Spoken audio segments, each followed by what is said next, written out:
Olá, boa tarde. Começa agora o programa Trabalhador em Foco. No programa de hoje a gente vai conversar com o senhor Jorge Badia, que é coordenador do PROCON. A gente vai falar um pouquinho sobre direito do consumidor. Vamos entender quando estamos certos e quando também estamos exagerando um pouco com relação ao consumo diário de produtos e serviços. Lembrando que esse programa é uma realização do Movimento Sindical de Petrópolis através da união de 14 sindicatos que fazem com que eu possa levar para você, telespectador, informações precisas e interessantes que tenham a ver, de fato, com a vida de todos nós, trabalhadores. Fica com a gente que a gente volta daqui a pouquinho, dando início ao nosso bate-papo.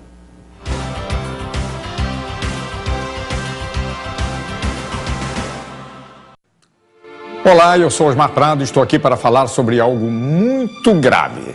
No Congresso Nacional, o projeto de lei pretende regulamentar a terceirização do trabalho no Brasil. Imagine a escola dos seus filhos sem professores, hospitais sem médicos e enfermeiros, uma construtora sem operários. Todos substituídos por profissionais com menos direitos e garantias. A terceirização se dá quando o trabalho de alguém é vendido por um intermediário que lucra com isso. O projeto pretende autorizar essa prática de forma generalizada. O resultado será prejudicial a todos os brasileiros, pois os trabalhadores perderão direitos e garantias conquistados com anos de lutas. A proposta traz benefícios apenas para os empresários que usarão a mão de obra com custo baixo. Basta lembrar que os maiores índices de acidentes de trabalho que hoje ocorrem no Brasil atingem os trabalhadores terceirizados. Caso ocorra a aprovação desse projeto, teremos redução dos atuais salários e empresas sem empregados, pois todos serão terceirizados. A terceirização existe para que a produção fique mais barata, o que pode acobertar o trabalho escravo no Brasil. Não podemos permitir que poucos ganhem com o trabalho de milhões. Esse é o Brasil que você quer para as futuras gerações? Eu digo não. Eu digo não. Eu digo não. Não para a terceirização do trabalho. E você?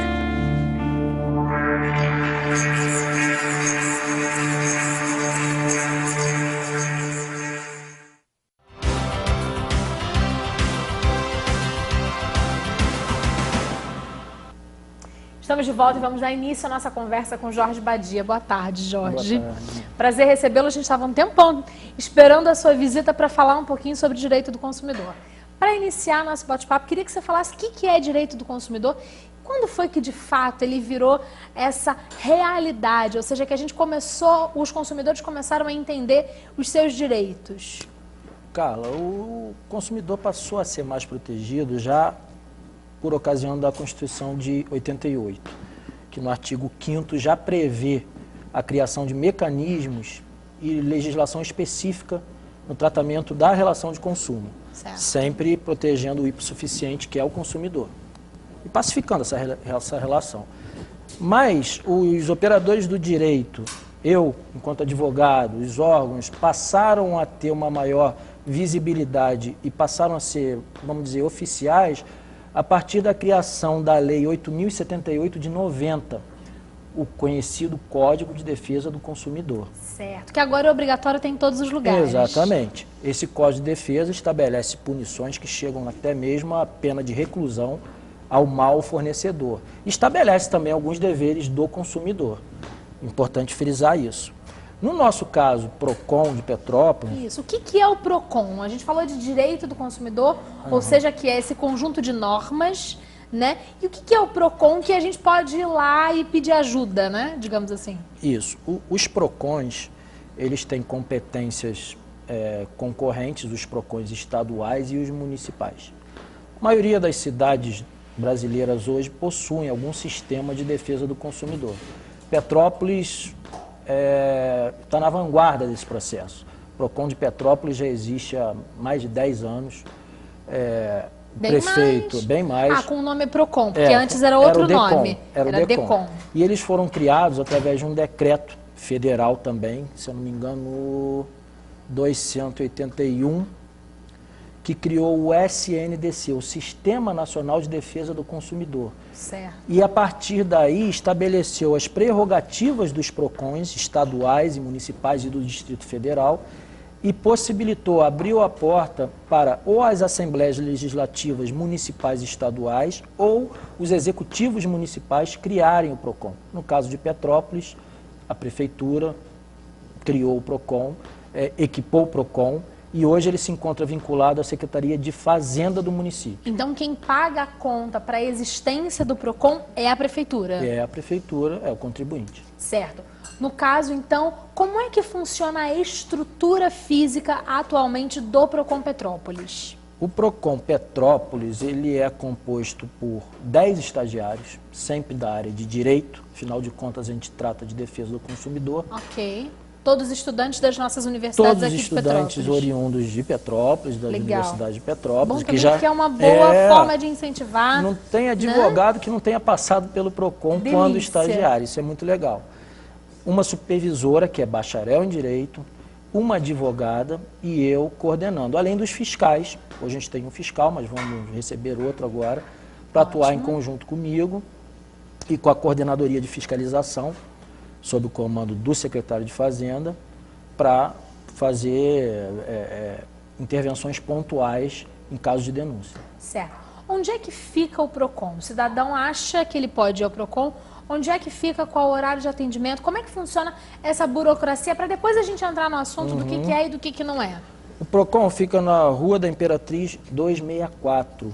Rua da Imperatriz é a Rua do Museu. Exatamente, do outro lado da rua, Centro de Cultura, do outro lado. Onde funcionava um colégio sede, não sei se você lembra. Certo, colégio sede. Ali E bem pertinho da meiuca da Câmara, do museu, tá bem por ali. Isso, a gente fica ali de 12h30 até as 18 horas, todos os dias, de segunda a sexta-feira. Maravilha. Existe custo pro consumidor, pro cidadão, pro trabalhador?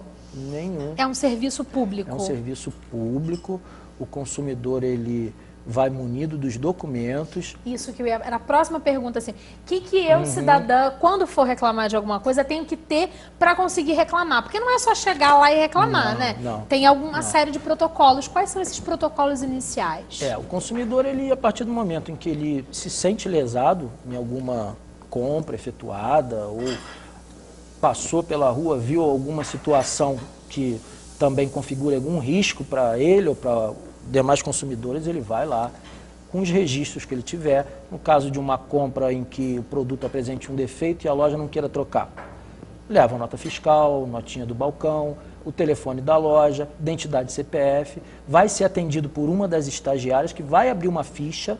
Importante isso, porque a gente tem até uma base estatística no futuro para saber que lojas, isso está à disposição do consumidor antes de efetuar qualquer compra. Isso é importante, é uma arma que ele tem. Nossa, adoro estatística. Exatamente, então, e a gente tem isso lá.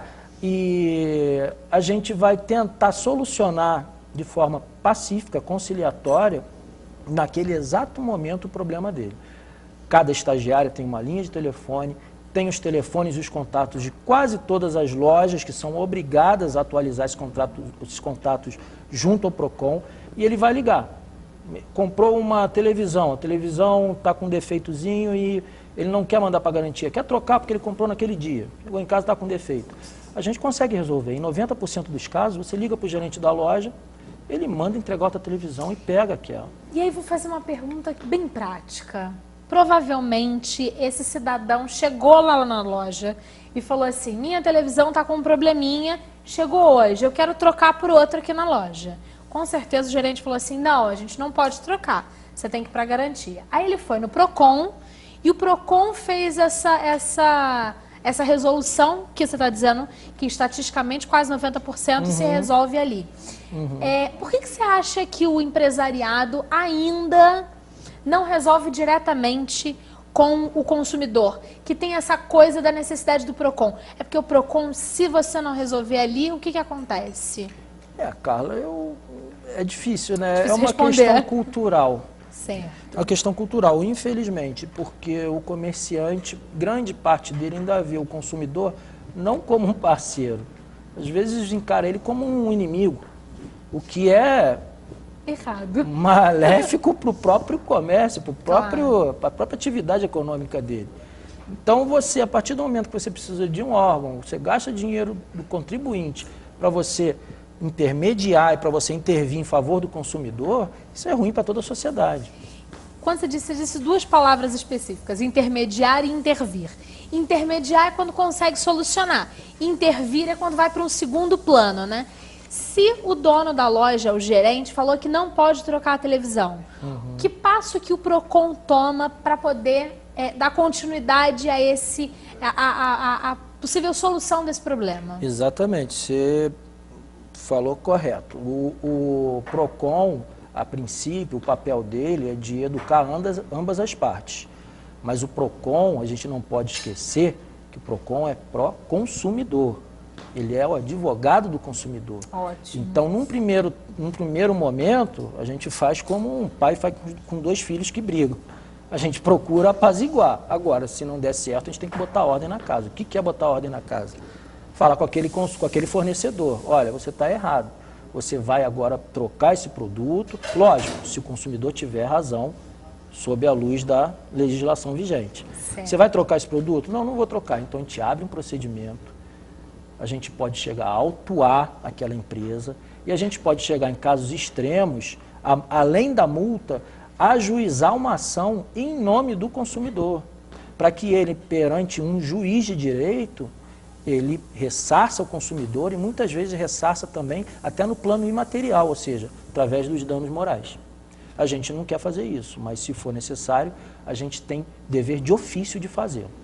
De, na verdade, cumprir esse papel de fiscalizador social, exatamente, né? Que fica entre a parte forte, digamos assim, que é o empresariado, e muitas das vezes o consumidor que pouco entende realmente dos seus direitos, né? Bem interessante isso. A gente vai fazer um breve intervalo, volta no próximo bloco, dando continuidade, entendendo assim, o que de fato é dever do comércio, do prestador de serviços, e até onde vão os direitos? Quando é que, na verdade, também não precisa? E as pessoas ainda não entenderam isso direitinho. Fica com a gente que a gente volta rapidinho, dando continuidade ao bate-papo.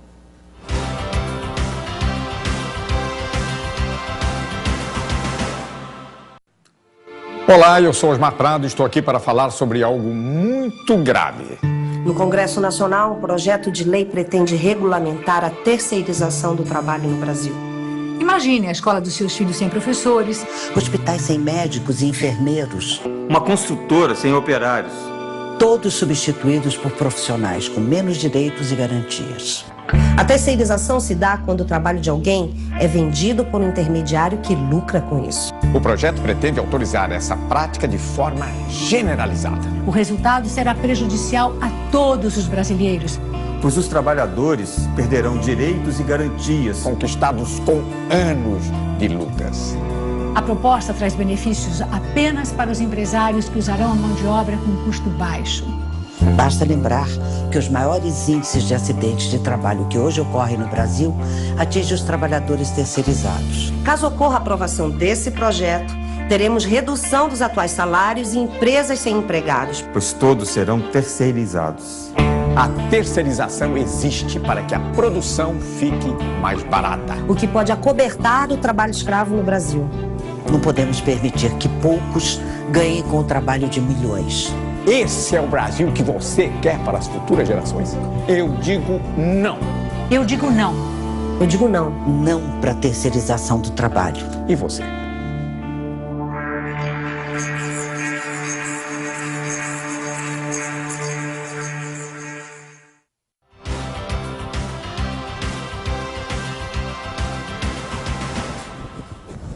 Estamos de volta com o programa Trabalhador em Foco, dando continuidade ao nosso bate-papo sobre direito do consumidor e a função do PROCON, de que forma que você pode utilizar os serviços que são públicos.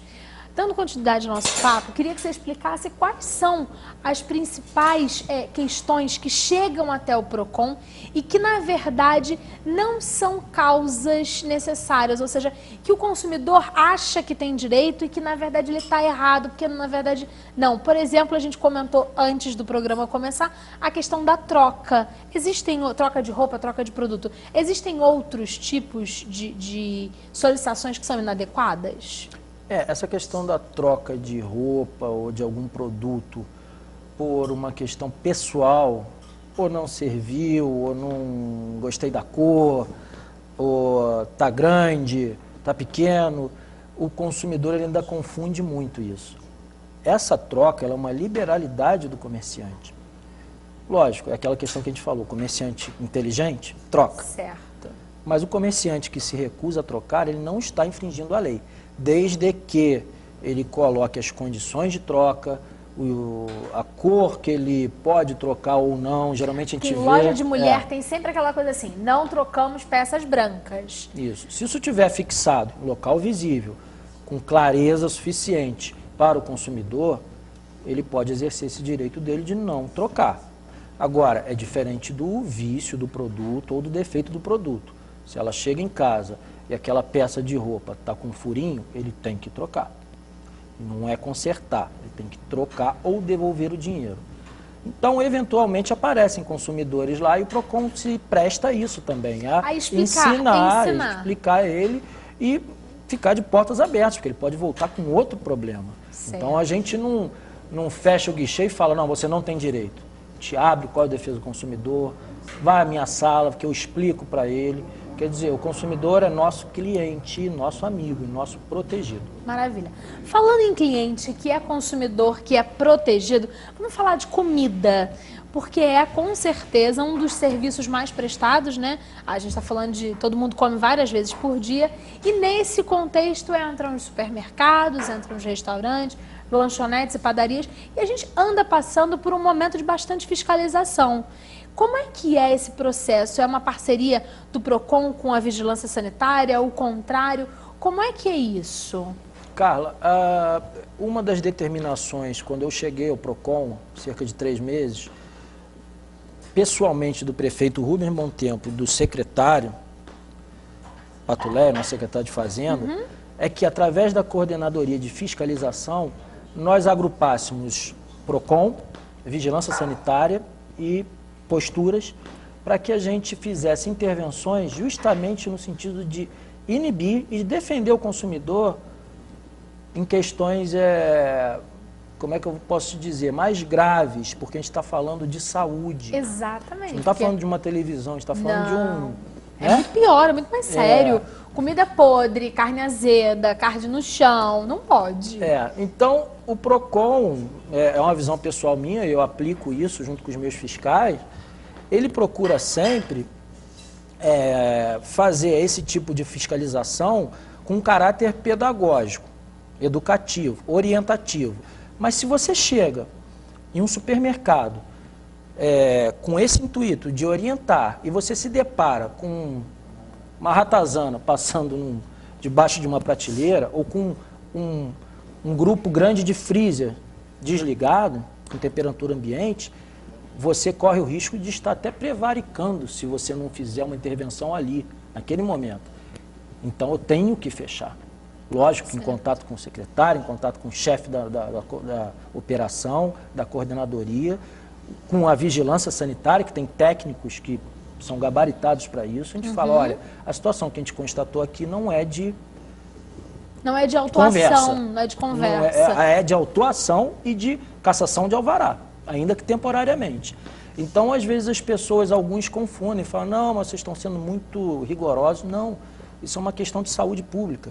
Para você ter uma ideia, isso termina na delegacia, porque o comerciante que coloca a vida ou a saúde do consumidor sob risco de qualquer forma, ainda que de uma forma muito sucinta, ele está sujeito, inclusive, à pena de prisão, de reclusão. Ele está cometendo o que a gente considera no artigo 61, o que o legislador trata como crime contra a relação de consumo. Então, dali é delegacia, onde é estipulada uma fiança, ele vai ser liberado, a rede de supermercado ou o restaurante vai pagar uma multa pesada e vai permanecer fechado até que se adequem às condições mínimas de respeito ao consumidor, de dignidade do consumidor. O consumidor merece respeito. Como é que é feita a avaliação dos órgãos, dos estabelecimentos que vão ser fiscalizados? A gente sabe que isso deveria ser um processo contínuo e tal, mas a gente vê que alguns lugares recorrentemente estão sendo fiscalizados e recorrentemente estão sendo brecados, né?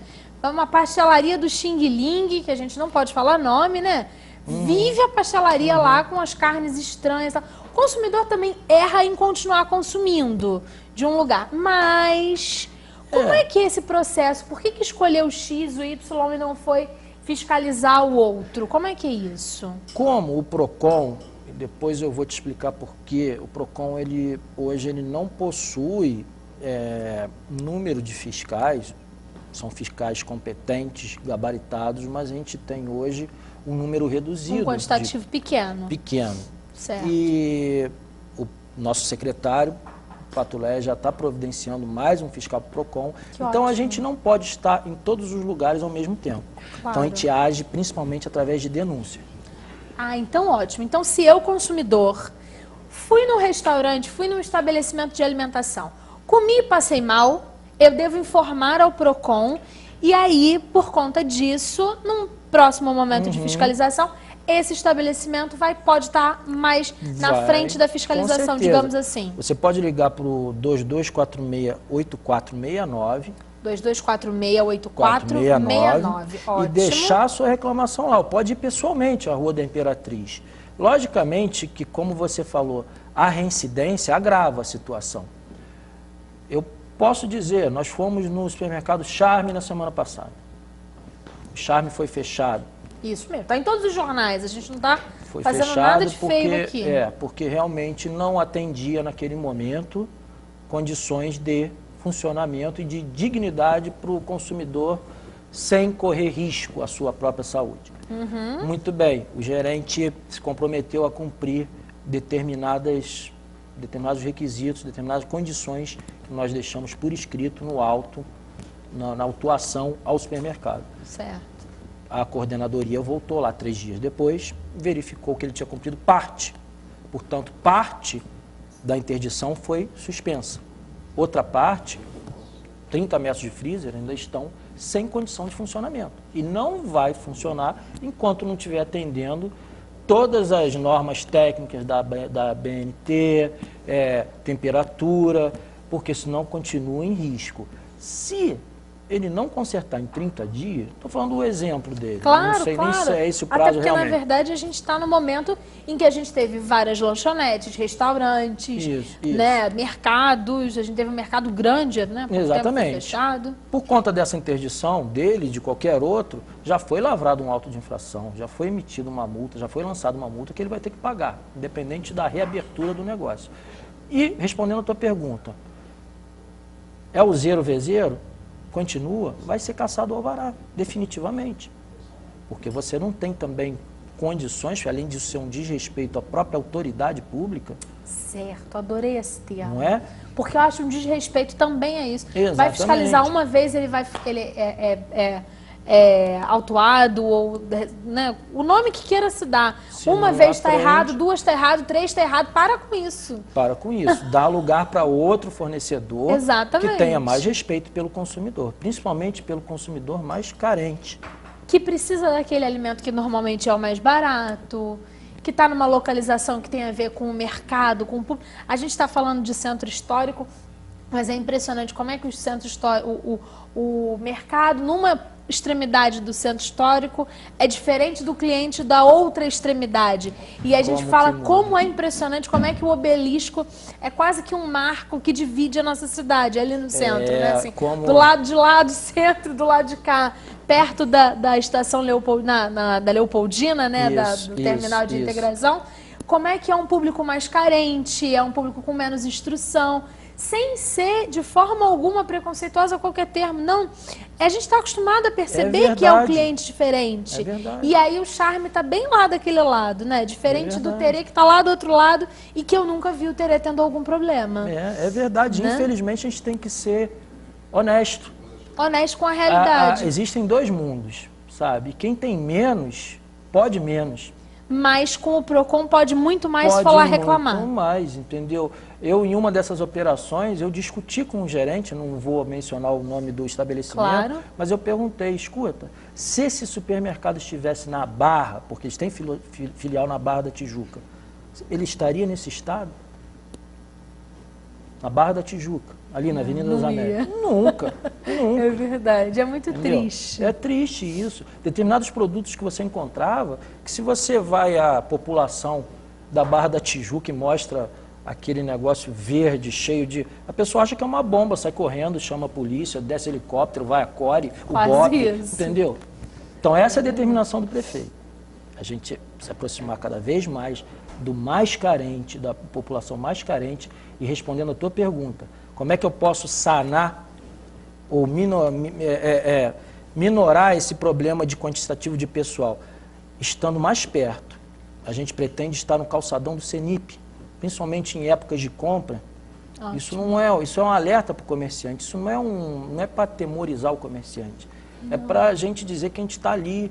Qualquer denúncia, a pessoa não vai na Rua da Imperatriz, que muitas vezes é fora de mão para as pessoas. É fora de mão, e aí o povo não quer ir, Eu vou ter porque um está fiscal, longe. eu vou ter um fiscal ali, numa barraquinha ali, com um computador, uma estagiária, eu vou estar ali, olha, está acontecendo isso em tal lugar. A gente vai sem alarde, com educação, com muito respeito pelo comerciante que paga imposto. Claro, Vamos mas chamar também ele no muito canto. respeito ao cidadão, que Exatamente. também paga que seus também impostos. paga. Com E vamos certeza, tentar Jorge. pacificar. Não deu para pacificar? Fecha. Maravilha. Jorge, muito agradecida pelo nosso bate-papo. Tenho certeza que a gente conseguiu elucidar informações importantes para o nosso telespectador. Foi um prazer recebê-lo aqui. Espero que a gente consiga ter outros bate-papos ao longo do tempo, com temas mais específicos, mas sempre lembrando que a gente está falando aqui para o mesmo público, né? Cuidar do consumidor é cuidar do trabalhador, que faz com Exatamente. que a gente faça esse país andar e essa cidade. Muito agradecida pela sua Obrigado, presença. Carla. Valeu. Obrigada a você também, telespectador, que ficou com a gente. A gente volta na próxima semana com um novo programa, especiais gravados lá no Rio de Janeiro. Amanhã estou indo para o Rio para gravar alguns especiais com a equipe da CUT, do Sindicato dos Bancários do Rio. Vamos falar de redemocratização da imprensa, muita coisa nova, muito interessante. Muito obrigada e até a próxima semana.